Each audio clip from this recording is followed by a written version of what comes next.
Gini Romo, saya mau bertanya, apa di spiritual Pancasila itu ada kiat-kiat untuk menciptakan generasi super, Romo?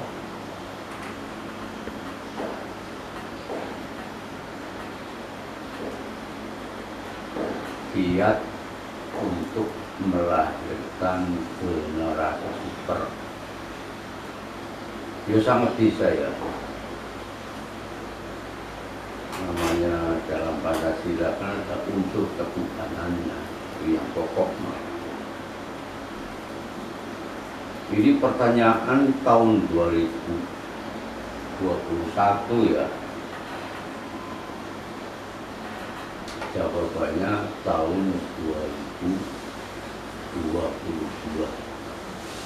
Karena waktu bertanya tanggal 31 Desember jam 11.45 menit. Sudah 1 tahun ya.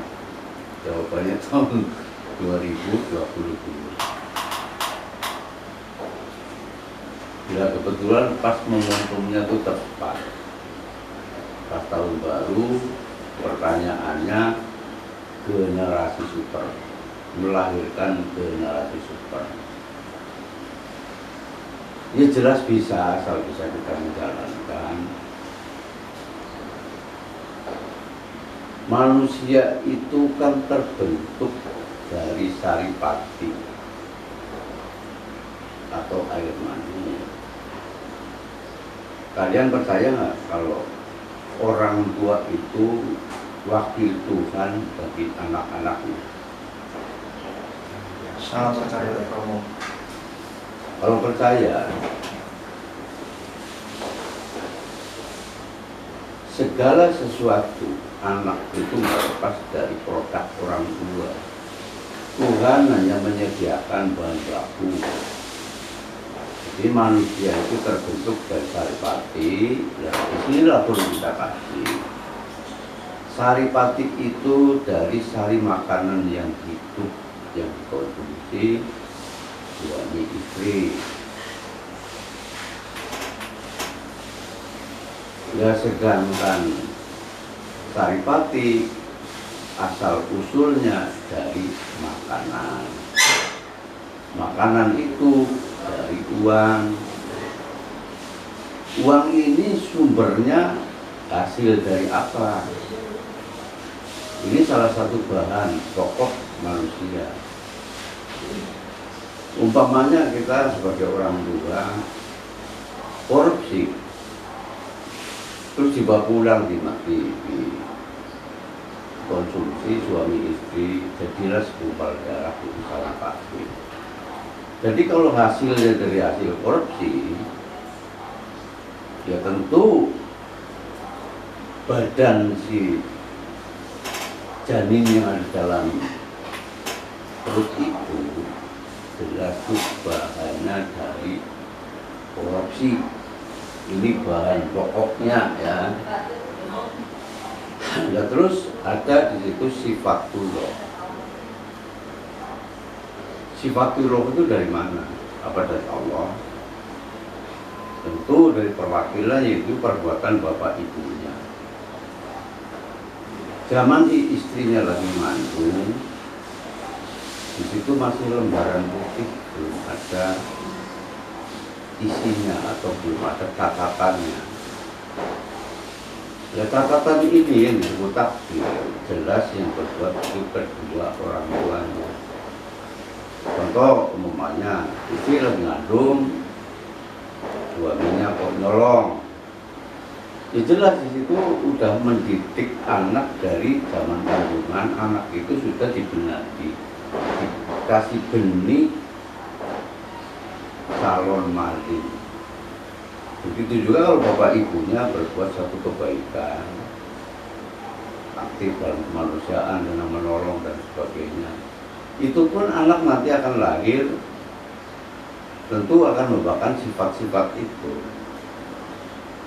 Umpamanya ibunya atau bapaknya pas lagi ngandung anak dendam pada seseorang, ya lahir nanti jadi pendendam.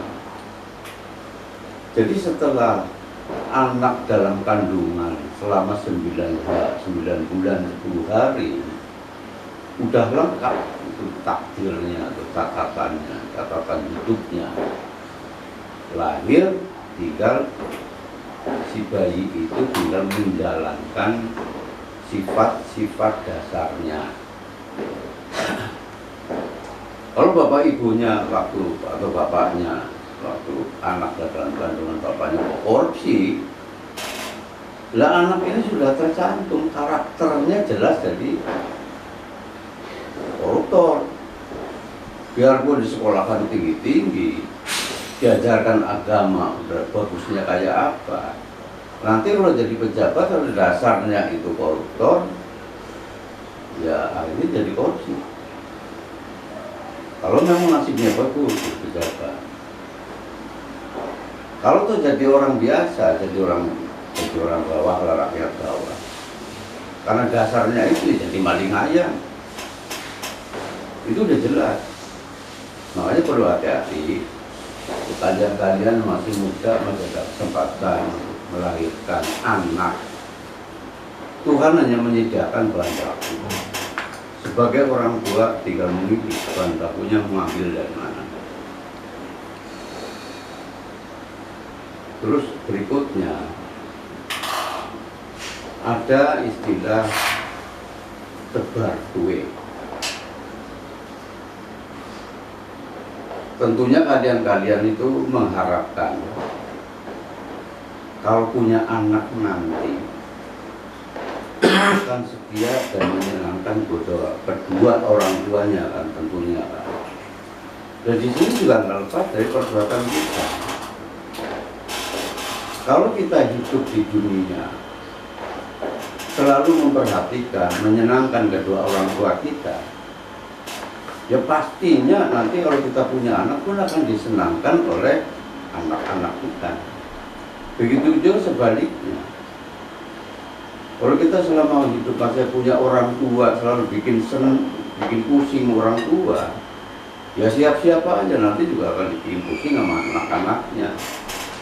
Ini bisa dijadikan suatu pedoman supaya kita berbuat sesuatu lebih hati-hati. Jadi kesimpulannya, sebiji pasir hatimu berbiji, Tuhan Maha Tahu. Atau sebiji pasir hasil perbuatanmu, baik atau tidak, tentu kita akan menerima, Tuhan Maha Tahu. Jadi kesimpulannya itu apa itu? Segala perbuatan kita, amal dan ibadah kita, itulah yang akan kita terima. Karena Tuhan selalu akan memberikan segala sesuatu kepada umatnya dari hasil perbuatannya.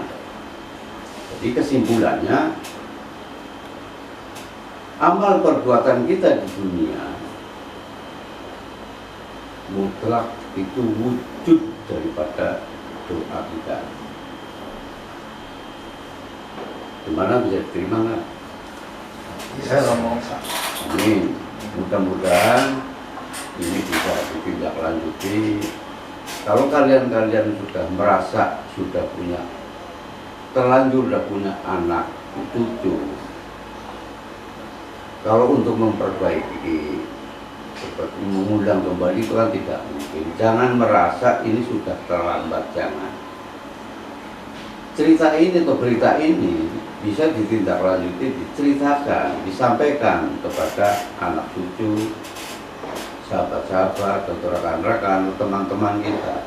Harapan kami kan hanya satu, bagaimana caranya untuk menciptakan atau melahirkan generasi super. Bisa diterima ya? Bisa. Ya udah begitu. Ya, terima kasih sekali pada Romo yang telah memberikan wawasan atau pencerahan yang sangat luar biasa dalam spiritual Pancasila ini yang akan selalu kita jalankan pada masyarakat-masyarakat di sekitar kita, bahkan untuk saudara-saudara kita, keluarga kita, dimanapun berada, kita kesinambungkan kepada sahabat-sahabat kita semua.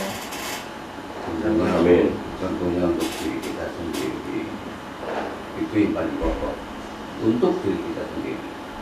Ya Romo.